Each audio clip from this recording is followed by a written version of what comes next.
Hey, aujourd'hui on va parler de pénis et de matière fécale.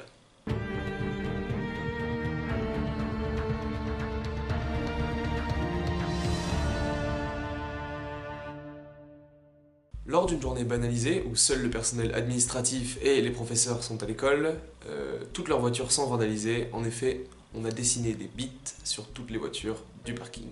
Suite à cet événement tragique, c'est le jeune Dylan Maxwell qui se fait accuser, puisque c'est le fauteur de troubles du lycée, tout le monde le connaît pour les conneries qu'il fait tout le temps. Mais le problème, c'est que Dylan clame haut et fort qu'il n'a rien fait.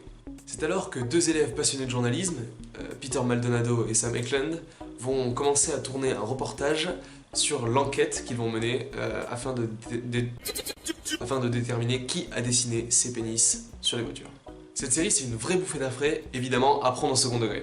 L'humour viendra surtout du décalage entre le premier degré des personnages, qui sont vraiment à fond dans leur truc, c'est une enquête très bien menée, vraiment très sérieuse.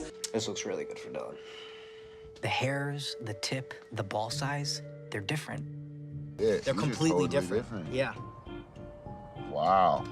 And we checked. Every single whiteboard dick that you drew in Shapiro's class all had hairs. You know, And the mushroom tip. they really, that's like a heart almost. And they didn't even bring it up in your case. This is dope. This is really dope, right? Yeah, I think so. Et forcément, ça contraste avec le côté ridicule, complètement stupide de la situation. On enquête sur des bits qui ont été peints sur des voitures. Cependant, au fil des épisodes, plus l'enquête avance, plus vous allez vous retrouver happé par la série. Vous voulez vraiment savoir qui a dessiné ces bits. Et donc, tout en continuant à vous marrer d'un côté du ridicule de la situation, vous ne pourrez pas échapper aux twists qui vous retourneront le cerveau. De plus, American Vandal va se servir de thèmes à la mode pour pouvoir retranscrire des réflexions super intéressantes. Par exemple, la vie lycéenne très bien retranscrite ne servira pas que de bête décor pour une histoire d'amour qu'on pourrait voir dans n'importe quelle autre situation. La série va donc nous livrer des réflexions très intéressantes sur les interactions entre les élèves, entre les jeunes de cet âge-là, ce que peut faire une réputation, le poids d'une réputation sur un élève, ce que ça va engendrer sur son comportement et sur ses interactions avec les autres. C'est-à-dire qu'on va vraiment s'intéresser sur les conséquences d'une telle image ou d'une telle réputation. Mention spéciale à la saison 1 où vous allez voir que le poids du jugement des autres sur vous finit toujours par vous affecter d'une manière ou d'une autre. Mais ça c'était pour la saison 1. Mais comme vous l'avez remarqué au début, je vous ai parlé de pénis et de matière fécale. Passons donc à la saison 2.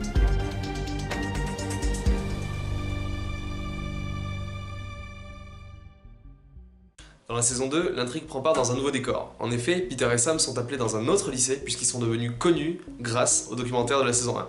Là où c'est très fort, c'est qu'ils ont inscrit dans la diégèse de la série que la saison 1 avait été un succès Netflix. C'est-à-dire, je m'explique.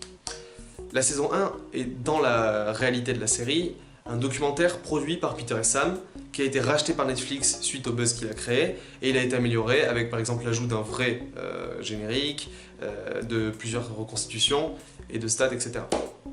Et donc dans la saison 2, on nous dit que Peter et Sam sont maintenant sponsorisés par Netflix pour enquêter sur notamment cette deuxième affaire. Ce qui va expliquer le fait qu'ils aient plus de moyens pour faire des choses proprement encore. Ils vont donc être appelés par une jeune fille pour enquêter sur un fait des plus dramatiques. En effet, dans ce lycée plutôt riche et catholique, quelqu'un a versé du laxatif dans la limonade de la cantine, créant ainsi ce qu'ils appellent le brownout. You're all pooping. Most of us just shit our pants right in front of everyone. People were just trying to find a place where they could shit.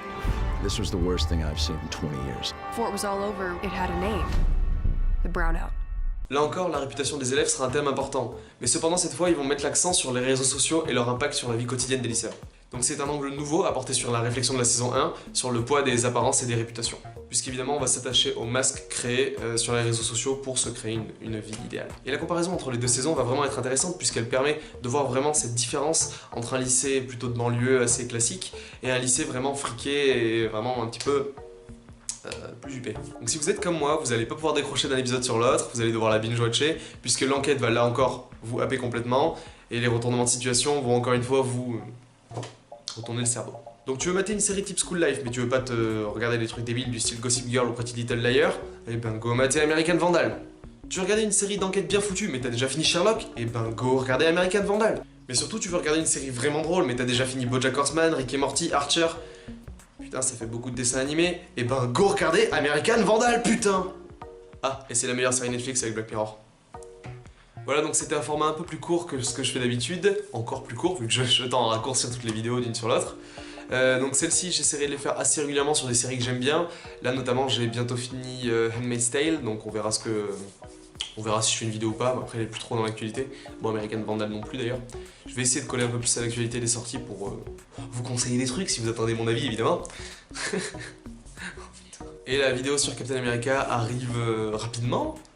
Oui, je dis ça tout le temps. Donc je pense qu'elle arrivera d'ici, allez, 1 mois. Allez, salut.